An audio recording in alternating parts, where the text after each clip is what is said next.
ఒకటవాడు ప్రజలకు నా విన్నపం ఏంటంటే నా ప్రజలకు ఏ ఆపద వచ్చినా ఎన్నంట ఉండి వాళ్ళని రక్షించే బాధ్యత నాది. ఏ ఆపద వచ్చినా కానీ నా వాడకట్టు ప్రజలకు ఏమన్నా ఏం జరిగినా కానీ 24 గంటల్లో వాళ్ళు ఎంబడి ఉండి సేవ చేసుకుంటా అభివృద్ధి కార్యక్రమం ఇంతకుముందు చేసినా ఇప్పుడు కూడా ఇంకా కూడా అభివృద్ధి చేసి చూపిస్తాను.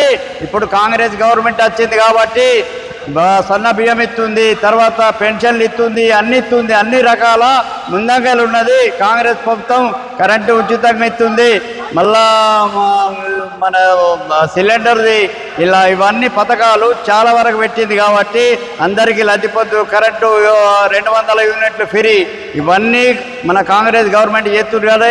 గతం లోపల మన ఇంద్రమ్మ ఇచ్చిన 16 సంవత్సరాల కింద జాగాలు కూడా ఈనాడు లోను కేసీఆర్ గారు మంజూరు చేయలేకపోయాడు. ఈనాడు కాంగ్రెస్ గవర్నమెంట్ వచ్చి ఈనాడు మళ్ళా ఇలా 70 మందికి లోన్ మంజూరు చేసిన ఆల్రెడీ 20-30 నడుతున్నాయి, 30 బిల్డింగులు నడుస్తున్నాయి. మళ్ళీ ఇంకా కూడా కట్టుమని నేను రిక్వెస్ట్ చేస్తున్నా, ఒక్కొక్కరికి కోఆపరేషన్ చేసి వాళ్ళకు దయచేసి మీరు కట్టుకోండి, ఎంత తొందరగా కడితే ఇట్లా కాదు ఇట్లా ప్లాన్ ఇచ్చుకుంటా కట్టుర్ర బిడ్డ అనుకుంటా లోన్ మంజూరు చేస్తున్నా. ఇప్పటికీ నేను మత్తు సాయం చేసిన 500 ఇల్లు కూడా ఇచ్చిన. నా ఆడకట్ల లోపల ఎవరికి పేదవాళ్ళకు లేదన్నా ఇప్పుడు రాబోయే కాలంలో మళ్ళీ కూడా 400-500 ఇల్లు ఇస్తుంది ఇందిరమ్మ ఇల్లు. గతంలో ఇచ్చిందంటే 10 సంవత్సరాలు నా వాడికి ఒక ఇల్లు కూడా రాలేదు. అట్లా అయినా కూడా నేను చప్పుడు చేయలేను, అందులో ఉండి కూడా నేను కిక్కురు పనలేను. అట్లో ఇట్లో బతిలాడే చేసి నేను డెవలప్ చేసుకున్నా, రోడ్లు పోసుకున్నా, బోర్లు కట్టినా. ఇలాంటి డెవలప్మెంట్ నేను స్వయం కురుస్తూ నా సొంత బోర్లు కూడా నేను ఒక 8 బోర్లు వేసి 8 మోటార్లు పెట్టినా. ప్రజలకు నీళ్ళ సమస్య ఉంటే ఖరాబ్ అయినా కానీ ఇంటి కొనుక్కొచ్చి చేసిన అవి వేసి నేను ప్రజలకు సౌకర్యం చేసిన. ఎలాంటి ఇబ్బంది లేకుండా వాళ్ళకు ఇప్పటికి కూడా కాపాడుకుంటున్నా.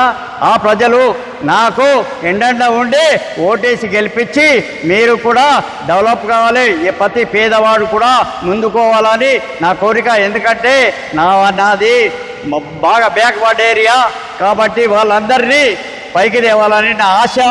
నాకు ఇంటి సమస్యలు ఎన్నున్నా కానీ నేను ప్రజలని ఇచ్చిపెట్టా, ప్రజలతోటి ఉంటా, ప్రజలతోటి కష్టపడి జీవించుకుంటా.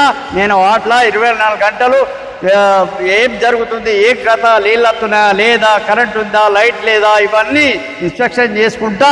ఎవ్రీ టైం మీకు ఏమైందమ్మా ఏమైనా ఉంటే ఆ ఇబ్బందులు చెప్పుర్రి అనుకుంటా నేను తిరుక్కుంటా కార్యక్రమాలు చేపడుతున్నా. జై కాంగ్రెస్, జై. నా 1వ వార్డు ప్రజలకు నమస్కారం చేసి చెప్తున్నా.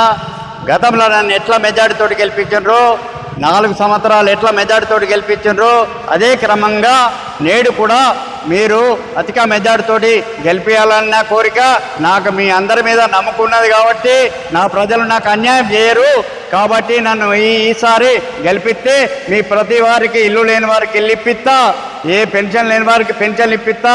ఇప్పుడు 4వ నెలలో పెన్షన్ మంజూరు చేస్తా అని రేవంత్ రెడ్డి గారు చెప్పింది కాబట్టి అవి కూడా నేను మంజూరు చెప్తా. ఎవరికి లేదు, బలహీన వర్గాలకే పెన్షన్ లేదు, ఉన్నవారికే పెన్షన్ ఉన్నది. నా వాడకట్టుకు దాదాపు మన సిల్కలోళ్ళు, కుందేళ్ళోళ్ళు, తర్వాత ఒడ్డోళ్ళు, ఈ మహిళలకు పెన్షన్ వస్తలేదు. మంచి బీడీ కార్మికులకు వాళ్ళకి పెన్షన్ వస్తుంది, వాళ్ళు సంతోషంగా ఉన్నారు. కానీ నా ప్రజలకు పెన్షన్ వస్తలేదు. అది కూడా గవర్నమెంట్ స్పందించి వాళ్ళ పేదవాళ్ళకి పెన్షన్ చేయాలి. గతం లోపల భూస్వాములకే పెన్షన్ వచ్చింది కానీ పేదవాళ్ళకి పెన్షన్ రాలేదు.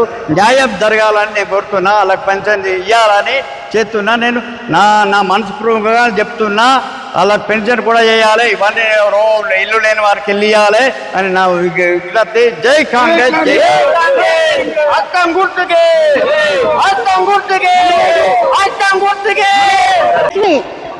నేను దాంతో 1వ వాడలా ఉన్నా నక్కల గుట్ట. నాకు 50 ఏళ్ళు నేను కిరాయికున్నా. లింగన్న వాళ్ళు చేయని సాయం నాకు చేసిండు, ఎంబడి నన్ను పెట్టుకొని తిరిగిండు. సాయం చేసిండు, తెల్లారితే పొద్దుతా నా ఇంటికి వచ్చిండు, నాకు సాయం చేసిండు. లింగన్న సంగలింగన్నకు నేను ఎత్తన్న చేతి గుర్తు, నేను ఎత్తన్న ఓటు. బైర్ లక్ష్మి, మాది కోరుట్ల 1వ వాడల. బైర్ లక్ష్మిని సంగలింగన్న గెలిపించుకుంటాము. నాకు ఇందిరమ్మ ఇల్లు ఇచ్చిండు, 3వ లోన్ వచ్చింది. ఓటేసి గెలిపించుకుంటాము సంగలింగన్నని. మాట్లాడే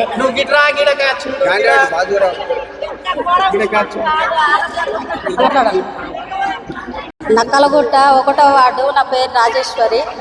నాకు సంగలింగం బాపు ఇంద్రమ్మ పథకం ఇల్లు ఇచ్చిండు. ఇన్ని సంవత్సరాల నుంచి రాలేదు, ఇప్పుడు వచ్చింది. ఆ బాపు కోటేసి గెలిపించుకుంటాము. బాబు సింగలింగం బాబు మాకు పొద్దున్న దాకా మా ఇంట్లోనే వస్తాడు. మాకు మాట్లాడింది మంచిగా. మా ఇంట్లో చేత్తో ఏం పని అన్నా బాబు చేసిండు మాకు. బాబు నింగంకే చేతికే చేస్తాం. సాక్ష్యమైంది. బాపు రోజు వస్తాడు మా ఇంట్లోకి. మాకు నీళ్ళు ఏమైనా అవసరం ఉంటే బాపు దగ్గరనే వస్తాం. మాకు ఏదంటే అదే ఆదుకుంటాడు బాపు. ఇప్పుడు కూడా లోన్ సాక్ష్యం అయితే కట్టిస్తా అంటున్నాడు బాపు దగ్గర ఉండి. 1వ వార్డు ప్రజలందరికీ నమస్కారం. ఈ సంగలింగము ఏంటంటే ఇట్లా వేరే ప్రతి వ్యక్తి ఎవరైనా కూడా తన కడుపు నింపుకొని వేరే వాళ్ళ కడుపు గురించి ఆలోచిస్తారు. కానీ ఈ లింగన్న ఎట్లా అంటే తన కడుపు కాల్చుకొనైనా సరే వేరే ప్రజల కడుపులు నింపాలనుకునేటోడు. అట్లాంటి మనిషిని మీరు గెలిపించుకోండి. మంచిగా అందరూ ప్రతి ఒక్కళ్ళు ఓటేసి గెలిపించండి. ఇంతే ఇక నాది. ఇంతకన్నా ఎక్కువ నేనేం మాట్లాడలేదు. కొర్ల నియోజకవర్గం 1వ వార్డు 1వ వార్డు సంగలింగం వార్డు అన్నిటికీ పనులు ముంగట ఉండి ఎన్నో ప్రాసెస్ చేసుకుంటా మాకు ఎన్నో సక్సెస్ చేసిన పనులు చేసిండు. రోడ్లు కానీ మోర్లు కానీ మరి ఇప్పుడు ఇండ్లు కూడా కానీ అన్నిటికీ ముంగట ఉండి తిరుగుకుంటా అందరికీ ఇప్పటికీ దాదాపు 70 ఇళ్ళు దాకా ఇప్పించిండు. మా కాంగ్రెస్ మేమే గెలిపించుకుంటాం. ఇప్పటికీ ఎప్పటికి వెళ్ళేప్పటికీ మా సంగలింగమే జిందాబాద్.